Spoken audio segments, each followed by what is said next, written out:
Hi guys, welcome to the channel. और आज जो बात करने वाले हैं उस चीज़ के बारे में बात करने वाला है जो कि इन्वेस्टिंग की दुनिया में घुसने से पहले हम लोग को जानना चाहिए और कैसे हम लोग एक अच्छा इन्वेस्टर बन सकते हैं। इस सारी चीज़ों को हम लोग आज डिस्कस करेंगे। तो चलिए शुरू करते हैं।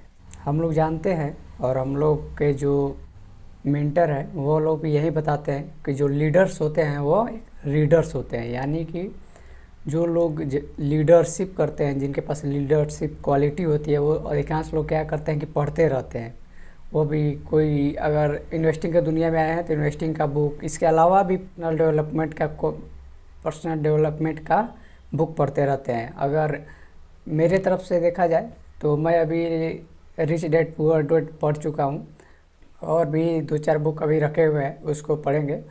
तो ये सारी चीज़ें हम लोग को दिखाता है कि जो लीडर्स होते हैं वो रीडर्स होते हैं, यानी कि हम लोग को अगर लीडर बनना है और हम लोग को थोड़ा सा लीडरशिप क्वालिटी अगर हम लोग को मिलानी है तो हम लोग को बहुत सारी बुकें पढ़नी चाहिए।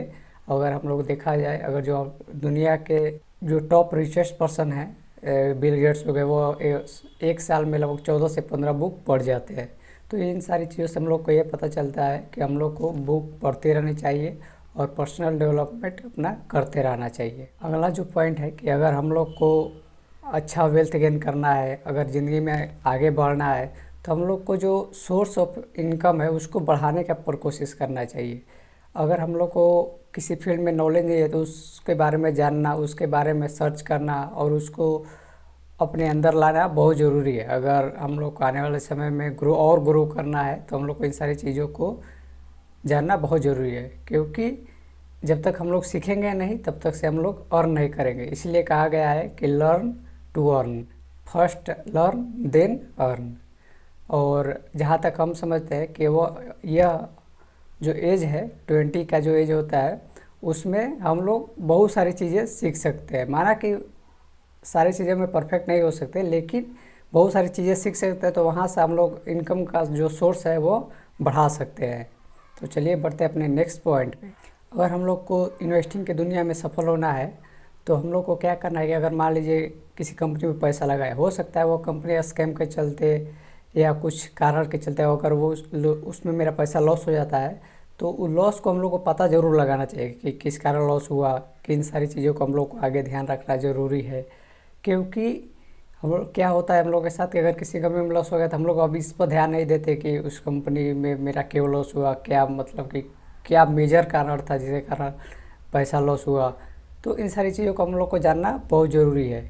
अगर हम लोग का कोई चीज़ लॉस हुआ है, अगर पैसा लॉस हुआ है किसी कंपनी में, तो हम लोग को ये जानना ज़रूरी है कि वो क्यों लॉस हुआ और क्या ये लॉस नेचुरल था या फिर कुछ स्कैम के चलते आपका लॉस हुआ है। तो इन सारी चीज़ों को जानना बहुत ज़रूरी है। अगला जो पॉइंट है कि अगर इन्वेस्टिंग के दुनिया में सफल होना है तो हम लोग को क्या करना है कि रिसर्च करना बहुत ज़रूरी है कि कोई कंपनी का शेयर्स कैसा है, मैनेजमेंट कैसा है, उस कंपनी का मोनोपोली कैसा है, उस कंपनी का डेप्थ है कि नहीं। तो इन सारी चीज़ों को हम लोग को जानना बहुत ज़रूरी है। और अपना जो पोर्टफोलियो है उसको डाइवर्सिफाई करना बहुत ज़रूरी है, क्योंकि जो वारन बफेट सर जी वो कहे है कि जो सारे एग होते हैं उसको एक बॉक्स में नहीं रखा जाता है। तो इसी तरह अगर आप लोग इन्वेस्टिंग की दुनिया में सफल होना चाहते हैं तो किसी एक कंपनी में, एक पर्टिकुलर कंपनी में अपना पैसा ना लगाए।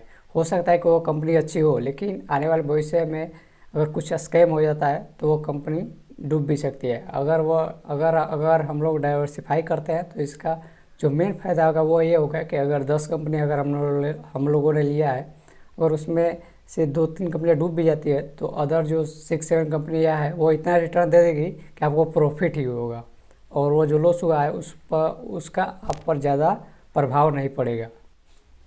और अब हम लोग जानते हैं कि कैसे हम लोग पता लगाए कि अभी कंपनी कौन सी बढ़िया है। अगर देखा जाए तो अगर हम लोग आसपास कुछ सराउंडिंग में अगर से सोचे तो पता लग जाता है कि इन सारी चीज़ों पर भी, क्योंकि जिस कंपनी का ज़्यादा सेल्स होता है वही कंपनी ज़्यादा ग्रो करती है। जैसे अगर अगर हम लोग के बच्चे हैं तो वो अगर कोई नोटबुक लेते हैं या फिर कुछ किसी कंपनी का नोटबुक खरीदते हैं तो इससे हम लोग पता चलता है कि उस कंपनी का सेल्स बढ़ता जा रहा है। अगर हम लोग को पता करना है बैंकिंग के बारे में तो बैंक में जाकर आप लोग पता कर सकते हैं। अगर आपके कोई दोस्त है बैंक में तो उन लोगों से पता कर सकते हैं कि इसका इस बैंक का क्या हालात है या अदर बैंक का क्या हालात है। अगर हम लोग को ऑटोमोबाइल इंडस्ट्री में पैसा लगाना है तो अगर आप लोग कहीं जा रहे हैं, कहीं ट्रेवलिंग कर रहे हैं तो आप लोग देखिए कि कौन सा कार मोटर ज़्यादा चल रही है। तो इन सारी चीज़ों को ध्यान रखना बहुत ज़रूरी है। अगर और ये भी ध्यान दे सकते हैं कि हम लोग का परिवार जो है वो किन सारी चीज़ों को यूज कर रहा है और वो जो प्रोडक्ट है वो किस कंपनी का है। तो इन सारी चीज़ों को हम लोग को ध्यान में रख कर ही किसी कंपनी में पैसा लगाना चाहिए। चलिए मिलते हैं अपने नेक्स्ट वीडियो में, तब तक के लिए बाय बाय।